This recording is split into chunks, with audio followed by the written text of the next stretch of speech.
අයිබෝවන් අද අපි කතා කරන්නේ අපි හැමදෙනාම දන්න අපි බහුලව පළතුරක් වශයෙන් භාවිතා කරන ඒ වුණාට ඖෂධීය ගුණයෙන් ඉතා විශාල අගයක් ගන්න වටිනා ශාකයක් පිළිබඳ. ඇත්තටම ඔබ හිතන්න පුළුවන් මොකද්ද මේ අපි අද කතා කරන්නේ කියලා. මම ඇවිල්ලා ඉන්න ගහ දිහා බැලුවොත් ඔයාලට අඳුර ගන්න පුළුවන් වෙයිද දන්නේ. ඇත්තටම මේ ශාකය මොකද්ද කියලා අපි හැමදෙනාම දැනගත යුතු ශාකයක්. ඒ වගේම තමයි අප පරිසරයේ නිතර අපිට දකින්න තියෙන ශාකයක්. ඇත්තටම මේ ශාකය ගත්තොත් මේකේ කොළ තුනක් තියෙනවා. එතකොට මේ ශාකය තමයි අපි හැමදෙනාම දන්න බෙලි ශාකය. එතකොට බෙලි ගත්තාම බෙලි වලට විද්‍යාත්මකව කියන්නේ ඊගල් මාමිලොස් කියලා. ඒ වගේම තමයි සංස්කෘත භාෂාවෙන් බිල්ව කියලා හඳුන්වන ලබනවා. බිල්ව කියලා කියන්නේ අපේ ශරීරයේ තියෙන සෙම බිනින්න පුළුවන් හැකියාවක් තියෙන නිසා තමයි බිල්ව කියලා බෙලි ශාකයට හඳුන්වලා තියෙන්නේ. එතකොට මේ බෙලි කියන ශාකය ගත්තාම අපි දන්නේ පළතුරක් විදිහට භාවිතා කරනවා විතරයි. නමුත් බෙලි කියන ශාකයේ තියෙන ඖෂධීය ගුණය ගත්තාම මේ ශාකයේ දැල්ලේ ඉඳලා කොළ, එතකොට ඇට, මල්, පොතු ඒ හැම කොටසකම ඉතා විශාල ඖෂධීය ගුණයක් තියෙනවා. එතකොට අපි බලන්න ඕන දළු වල තියෙන මොන වගේ ගුණයක්ද කියලා. බෙලි දළු තම්බලා පානය කරාම බඩ දැවිල්ල ඒ වගේම අම්ල පිත්තේ වගේ දේවල් අඩු කරගන්න පුළුවන්.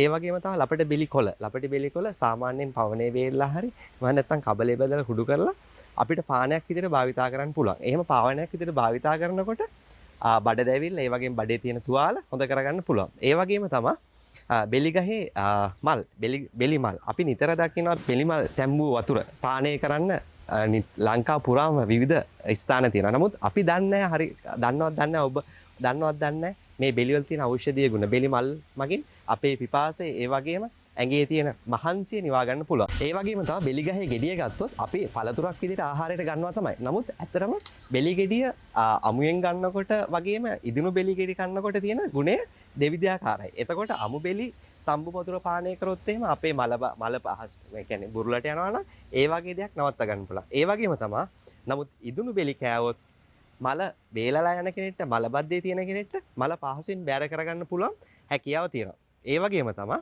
බෙලි ගහේ පොත්ත. බෙලි ගහේ පොත්ත ගැන විශේෂයෙන්ම අපි දැනගත යුතුයි. බෙලි ගස්වල පොත්ත පොඩිවට කපලා තම්බලා පානය කරොත් එහෙම හෘදය ශක්තිමත් කරගන්න පුළුවන්.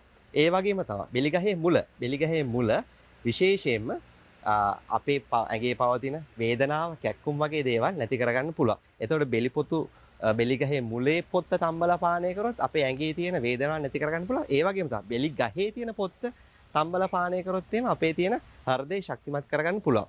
එතකොට බෙලි කොළ තැම්බූ වතුර ස්නානය කිරීම මගින් අපේ ඇඟේ තියෙන වේදනාව, ඒ වගේම හිරිවැටීම් වගේ දේවල් නැති කරගන්න පුළුවන්. එතකොට මේ වගේ ගත්තාම දැන් අපි ගොඩාක් කතා කර ඖෂධීය ඒ කියන්නේ ඖෂධ සඳහා ඉතා විශාල වශයෙන් මේ බෙලි ගහේ මලේ ඉඳලා ගෙඩි, පොතු, ඒ වගේම මුල්, ඒ වගේම විශේෂයෙන් බෙලි ගහේ ඇට කුඩු කරලා පානය කිරීමෙන් බඩ ඉතාමත් බඩේලිය යාම වේගවත් කරන්නත් පුළුවන්. ඒ කියන්නේ විරේක වෙනවා කියලා සිංහල වෙදකමේ කියන්නේ අන්න ඒ ගුණය බෙලි ඇටවල තියෙනවා. එතකොට මේ ආකාරයට ගත්තාම බෙලි කියන්නේ අපි පළතුරක් විදිහට ආහාරයට ගත්තට ඖෂධ විදිහට අපිට භාවිතා කරන්න පුළුවන් ඉතා වටිනා ශාකයක්. නමුත් වර්තමාන වෙනකොට අපි මේ බෙලි කියන ශාකය ගැන අපි එක්ක නොදැනුවත්කම නිසා එහෙම නැත්නම් ඒකේ තියෙන ඖෂධීය ගුණය දන්නේ නැති නිසා අපි බෙලි ගහක් සංරක්ෂණය කරන්න උනන්දු වෙන්නේ නැහැ. නමුත් අපි බෙලි ගහක් සංරක්ෂණය කරනවා නම් අපි බෙලි ගස් නැවත වගා කරනවා. මොකද බෙලි ඇට වලින් අපිට බෙලි ගස් හදා ගන්න පුළුවන්. ඒ වගේම තියෙන බෙලි ගස් අපිට ආරක්ෂා කරොත්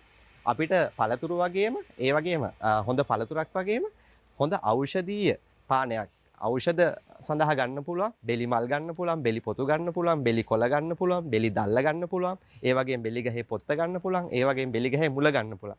එතකොට මේ සියලුම කොටස් ඖෂධ සඳහා ගන්න පුළුවන්. බෙලි ගහේ කදේ ගත්තොත් හීන් දිගටි කටු තියෙනවා. නමුත් බෙලි ගස්වල කටු තිබ්බට මේ වගේ ඉතා වටිනා ඖෂධීය ශාක සංරක්ෂණය කිරීම නැවත වගා කිරීම මම හිතන්නේ අනාගත පරපුරට අපිට පුළුවන් දායාද කරන්න පුළුවන් ඉතාම වටිනා දෙයක්. ඔබ සැමට හිතායු සුඛායු දීගායු.